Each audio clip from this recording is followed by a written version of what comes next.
All right, you know, the U.S. Virgin Islands are bracing for Jose after getting slammed by Irma, so they've got sort of back-to-back worries. You know, the governor of the U.S. Virgin Islands, Kenneth Mapp, on the phone with me right now. Boy, Mayor, talk about a double whammy. How are you doing? How are your folks holding up? We're doing well.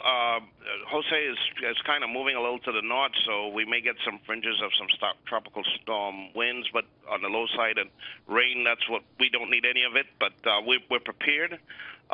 We're really, the recovery efforts are going well. I really must take the opportunity to really thank President Trump and his administration for the awesome response and support that the people of the Virgin Islands are receiving. Today, going in our third day after, losing the hospital and police stations, fire stations, number of roofs on the homes in St. Thomas, St. John, and on Water Island. Just been devastating, but the folks, the resilience of our people have been just really, really great. A good civil order, and the relief supplies are being distributed beginning today. We've even lifted the curfew by 6 hours, giving folks an opportunity to get out, go to some of the stores, some of the hardware stores, the supermarkets and stuff, and be able to replenish their supplies. You know, Governor, I was thinking, I mean, in that gap between Irma and now Jose, how do you prepare before you have to re-shut down things, before people have to find shelter and all of that? What kind of a time frame have you been given?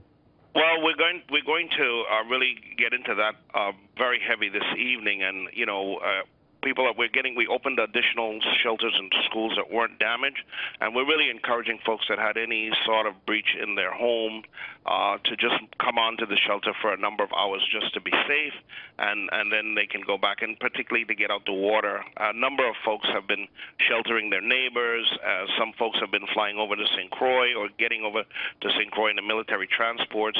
So we think we're going to be fine getting through this. I'd like to use the opportunity, though, to tell my folks, my friends in Florida, to really prepare, because the winds in this storm are horrific. While it's not up to 185, this is a very, very, very dangerous weather system, and in the midst of it, you're not going to have opportunity to do much of anything. So heed your governor's warning, and if you're not, if you can get out, get out. I just like to leave that advice, because I lived through Hugo and Marilyn and Irma. They can't compare to Irma.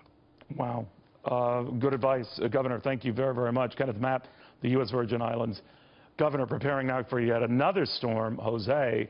That's a Category 4 storm, every bit as powerful as Irma is right now, and barreling down on Florida. That is Irma as we speak. We'll have more right after this.